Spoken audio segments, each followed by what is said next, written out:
Welcome to the Deep Dive. Hello. Today, we are plunging into, well, a really practical and important area of professional life, the job interview. Specifically, we're going to explore how you can effectively talk about two major pillars of your background, your educational journey and your work experience. That's right. And our mission here really is to meticulously extract the most valuable insights and strategies. Okay. The goal is to help you walk away feeling significantly more informed, more prepared, and genuinely confident when you face those crucial interview questions about your past. And this isn't just, a quick chat. We're going to uncover some really specific language and detailed strategies. Think of them as like high-impact tools you can start using right away to shape your interview narrative. Exactly. We'll start by dissecting some key vocabulary words that add precision and, well, professionalism to your descriptions. Yeah. Then we'll really dive into understand the unspoken agenda. What are interviewers truly listening for when you discuss your education and work history? Yeah, what's behind the question? Precisely. Yeah. And crucially, we'll explore how you can make your specific experiences resonate powerfully. Okay, let's dive in then. Let's start by unpacking some of this core language, the specific words and phrases that are particularly useful when you're talking about your academic background and professional history in an interview setting. Sounds good. Because using the right words, it really does offer a vocabulary that moves beyond just casual description towards more impactful and precise communication. Impactful, yeah. And as we go through these, let's also think about how articulating them clearly and carefully in an interview can make a difference. You want your words to land, with precision. Definitely. So let's start with the foundational language for describing academic paths. Where do we begin? Absolutely. Let's ground ourselves in familiar territory first, but add some nuance. First up, the word major. M-A-J-O-R. Okay, major. Now, as you likely know, this is the main subject area you concentrated on during your university studies. Right. But it's flexible. You can use it as a noun, saying, my major was business administration. Straightforward, very common. But you can also use it as a verb. I majored in history. Now pay attention here. The preposition that must follow the verb form is always in. Always in. Always in. I majored in chemistry. I majored in fine arts. It might seem like a small detail, but honestly, getting these prepositions right shows attention to detail in your language. Which interviewers notice? Subconsciously, perhaps, but yes, expressing this clearly is key. That makes sense. Precision matters. Okay, next up is minor, M-I-N-O-R. Right. A minor is presented as a secondary area of focus. It's less intensive than a major, but still a significant concentration of coursework. So like a secondary subject. Exactly. And this concept, having a major alongside a minor, it's particularly prevalent in educational systems in English-speaking countries. Okay. The example often used is something like a major in business with a minor in art. It perfectly illustrates how a minor can either complement your major or show a different side. Precisely. Provide a different, perhaps broader perspective. If your major is, say, 60% of your relevant classes, a minor might be another 30–40% in a related or even contrasting field. It demonstrates versatility or maybe a specific complementary skill set. Got it. Okay, what about the actual degree levels? Bachelor's, master's? Yes, fundamental to get these right. Yeah. We start with a bachelor's degree, B-A-C-H-E-L-O-R-S. Bachelor's degree. This is the undergraduate degree, usually earned after a typical 4-year university program in many places. Standard undergraduate degree. Right. Then building on that, you can pursue a master's degree, M-A-S-T-E-R-S. Okay. This is a postgraduate degree. It requires further specialized study beyond the bachelor's, often taking around 2 more years. More focused. More focused, exactly. Yeah. And then we have the highest academic degree, the PhD. The doctorate. Yes. And it is important to clarify, well, it historically comes from philosophy doctorate. The degree is awarded across a huge range of disciplines today, physics, economics, you name it. As long as there's major research involved. Significant original research and a dissertation, yes. Earning a PhD is a substantial undertaking, typically requiring 5 to 6 years, sometimes more, after a master's. Knowing these terms and using them correctly just signals your understanding of academic structures. Okay. Then there's the phrase course of study. C-O-U-R-S-E-O-F-S-T-U-D-Y. How does that fit in? Course of study is used to describe the overall program, the plan, or the specific path you followed within your educational institution, it's a bit broader than just major. Broader, okay. For instance, someone might say business administration was their course of study. It kind of encompasses the entire curriculum and academic direction taken. That might include the major, the minor, and maybe specific tracks or specializations within it. So it conveys the whole structured journey. Exactly, the structure of it. And speaking of paths, you mentioned track, T-R-A-C-K. Yes, track. This is presented as a more defined path within a larger course of study or major. You think of it like selecting a specific specialization or concentration within your broader field. Like a subspecialty. Kind of, yeah. A good analogy is train tracks. Guiding a track guides your studies in a particular direction. So within a business administration course of study, you might select an information management track. Ah. That track would dictate specific courses, focus areas, providing you with specialized skills and knowledge within that narrower domain. Using track shows you followed a really directed path, gaining specific expertise. So let's quickly recap this academic vocabulary. Major, minor, bachelor's, master's, PhD, course of study, and track. Getting these terms right helps you articulate your academic history with precision and clarity. It builds that foundation for your interview story. Exactly. It's about using the right tools from the vocabulary kit to build a clear picture of your background. Okay, now let's shift gears. Let's look at the language suggested for describing actions, goals, and the scope of your professional experience. This is where we find some really powerful verbs and phrases. Indeed. First up, there's hence, H-E-N-C-E. Hence, sounds a bit formal. It is slightly more formal, and that's its value.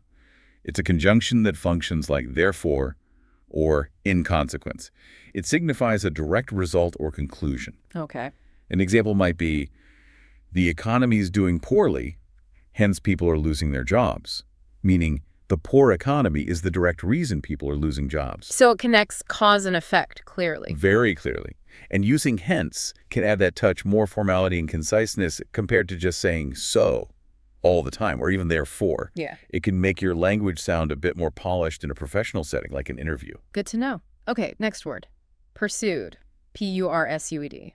To pursue essentially means to actively chase, strive for, or follow a goal or aspiration over a period of time.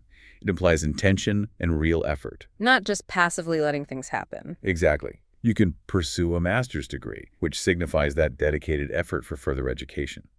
You pursue a promotion, showing ambition and work towards career advancement, or you pursue a dream, indicating a long-term aspiration. Using pursued makes it clear you actively work towards something. Got it. And closely related to effort is strive, S-T-R-I-V-E. Strive, yes, a powerful verb.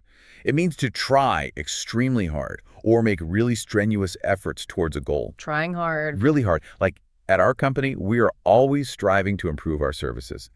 That conveys a continuous, dedicated effort towards excellence. Okay. Or, on a personal level, he really strived to get a new job and his work paid off. This highlights intense personal effort to achieve something specific. Strive emphasizes determination and hard work qualities interviewers definitely value. So using it shows your commitment. Absolutely. Signals your commitment when you talk about past efforts. Okay. Then there's the term breadth, B-R-E-A-D-T-H. It's usually used in the phrase breadth of experience. This basically means having a wide range or scope of experience. So not just deep in one area. Exactly. It's not about being the world expert in one tiny niche necessarily, but rather having worked across different areas, functions, or maybe even industries. Like knowing different parts of the business. Precisely. Someone who's worked in marketing, then finance, then operations, might have significant breadth of experience. Showcasing this breadth can be really valuable for roles requiring an understanding of different business parts or adaptability across various tasks. It's the contrast to depth, which is deep specialization. Both are valuable, but emphasizing breadth highlights versatility. Makes sense. Okay, finally for this vocabulary section, there are 3 action verbs that seem perfect for describing job responsibilities. Supervised, S-U-P-E-R-V-I-S-E-D. Yes. Coordinated, C-O-O-R-D-I-N-A-T-E-D. And implemented, I-M-P-L-E-M-E-N-T-E-D. These 3 are gold. Honestly, when you're crafting descriptions of your past roles, whether on a resume or talking in an interview, these are great. Why these specifically? Because they are clear, concise ways to convey significant responsibilities. Supervised tells them you are in a leadership position, overseeing others' work. Yeah. Speaks to management skills. Coordinated means you are responsible for bringing different elements or people together, making sure they work smoothly towards a goal. highlights organizational and collaborative skills. Okay. And implemented means you took plans, strategies, or ideas and actually put them into action, made them real. Demonstrates initiative and execution capability. So much better than just saying helped with. Oh, absolutely. Yeah. Weaving in these specific strong action verbs makes your contribution sound much more concrete and impactful. And again, expressing these actions clearly and distinctly is crucial in an interview. Okay, so summing up this first section, we've got academic terms and key professional verbs and nouns. Using them lets you describe your background with much greater precision and professionalism. These words are more than just definitions. They're tools for building a clear, strong narrative about who you are and what you've done. Couldn't have said it better myself. Mastering this vocabulary is that first step in effectively communicating your value proposition. All right, so moving from the specific building blocks of language to the broader strategy, how should you actually talk about your education during an interview? It's definitely about more than just listing the degree, isn't it? Oh, absolutely. It's clear that while confirming your academic credentials, where you went to college, what degree you earned, your major, that's necessary baseline info. Table stakes. Exactly. But interviewers are often digging deeper. They're trying to understand your intellectual curiosity, maybe your learning style, and whether your education represents like a static endpoint or the beginning of continuous growth. They want to see you're still learning. Precisely. They want evidence that you are adaptable and committed to ongoing learning throughout your career, not someone who just stopped learning after graduation. So how do you show that? It's suggested you should expand beyond just the degree itself by mentioning other types of training. This is a really crucial point. Simply stating, I have a bachelor's degree in X, isn't enough to satisfy what the interviewer is often really looking for. Right. You're encouraged to talk about any further training you've undertaken since your formal education. This could include things like attending specialized seminars, participating in professional workshops, or going to industry conferences. Why does that matter so much? Well, the underlying why is that these activities demonstrate a proactive effort to update your skills and improve your knowledge base after leaving structured education. In today's world, things change so fast. Definitely. So this commitment to self-improvement is highly attractive to employers. It shows initiative, a desire to stay current in your field, and an ability to adapt to new information and techniques. What about less formal learning methods, things like reading or even podcasts? Trade publications were mentioned. Yes, that's another excellent point. It's not all about formal courses or expensive conferences. Mentioning that you regularly read relevant trade magazines, industry journals, or even that you listen to business-related podcasts signals that you're genuinely interested in your field beyond just your day-to-day job. Shows real engagement. It shows intellectual engagement, exactly. A desire to keep learning and stay informed about trends, best practices. It frames your learning process as continuous, not something that just stopped when you got your diploma. When you articulate this kind of engagement, you're showing an interviewer you're likely to be a self-starter who stays ahead of the curve. So, successfully talking about your education means painting this picture of lifelong learning.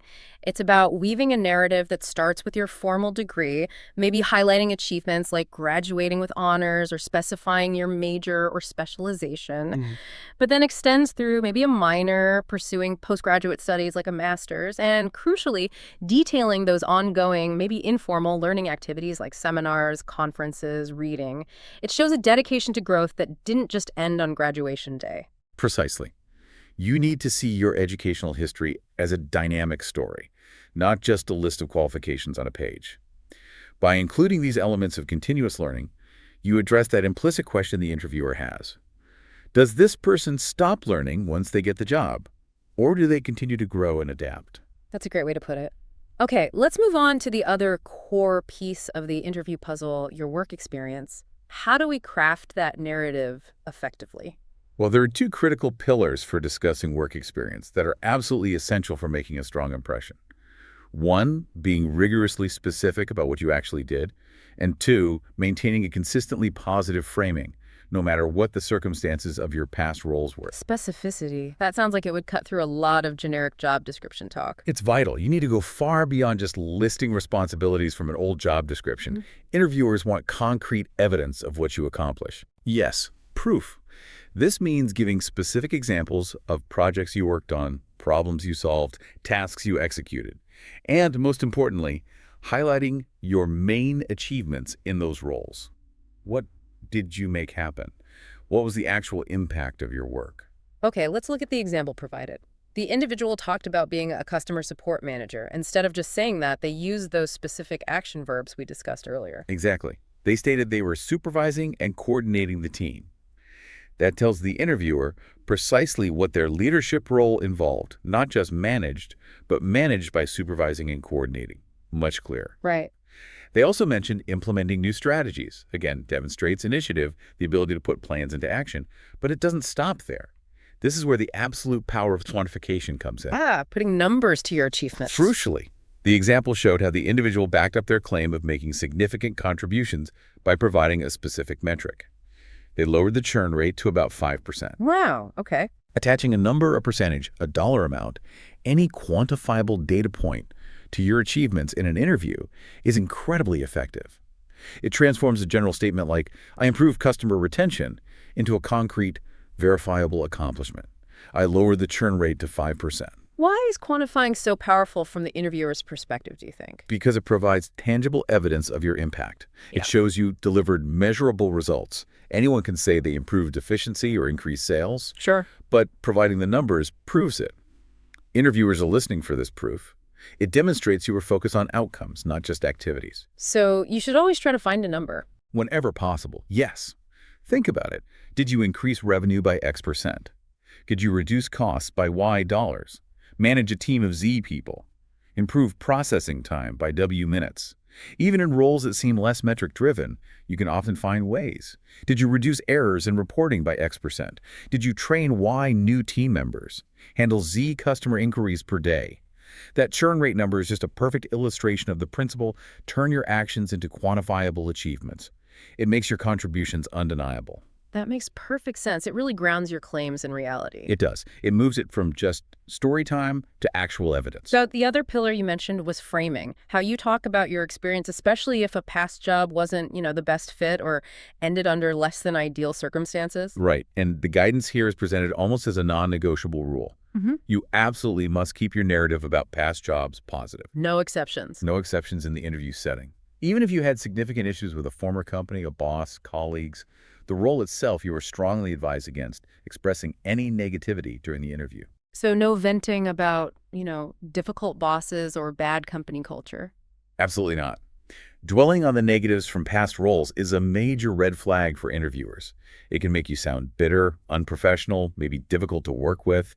Even if your reasons for leaving were genuinely negative, you need to find a way to frame them positively, or at the very least, neutrally. Okay, so how do you do that? What are some examples of this positive reframing for why you left a job?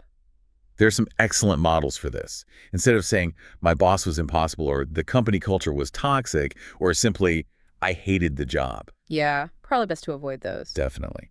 Instead, focus on the future and your personal growth. Positive framings include phrases like, I felt I had learned all I could in that role and was seeking new challenges, or I realized my career aspirations were moving in a different direction. Okay. Or simply, I think I need a change. Or stating that this new job opportunity is more aligned with what I want to do in the future. So it's all about positioning the move as a positive step forward for you, for your development, rather than just a reaction against something negative. Precisely. You're framing the transition as being driven by your own goals and desire for growth, which are positive motivations from an interviewer's perspective. It's critical to control the narrative this way and present yourself as someone who approaches transitions proactively and professionally, always looking for a better fit for their skills and ambitions. It reassures the interviewer you're not bringing baggage. Exactly. That you're not likely to bring negativity or past grievances with you to a new role. Keep it positive. So when talking about work experience, the guidance is clear. Get specific, use numbers whenever you can to show impact, and make sure the overall tone, especially when talking about leaving past jobs, stays firmly positive. That's the formula. Presenting your professional history as a series of accomplishments and forward-looking steps, not just a, chronological list of jobs held. Okay. Now, there's also an anecdote included that breaks slightly from these structured questions about education and experience. It involves a rather unexpected question. Yes, the famous, if you were a tree, what kind of tree would you be? Yeah. Question. The curveball. It's certainly a memorable example. Yeah. And it's included to highlight that not every question you face will fit neatly into categories like, tell me about your experience, or what are your strengths? Some interviewers just throw things out there. They do. Some might ask something completely random or seemingly unrelated, like the tree question. What's the thinking behind that? What's the purpose of asking something so weird? Well, the suggestion is that these questions aren't necessarily about finding the right answer, because let's be honest, what is the right answer to the tree question? There probably isn't one. True. Instead, they might be designed to observe how you react when you're faced with the unexpected. Hmm. How do you handle pressure? How quickly can you think on your feet? Can you stay calm and engage with a question that completely throws you off your prepared script? So it's less about the what of your answer and more about the how. Exactly. It's more about your process, your composure, your ability to think creatively or analogously under pressure. So while preparing detailed, specific answers for education and experience based on all this great guidance is essential. This anecdote reminds us that adaptability and just presence of mind are also really key qualities being assessed. Absolutely.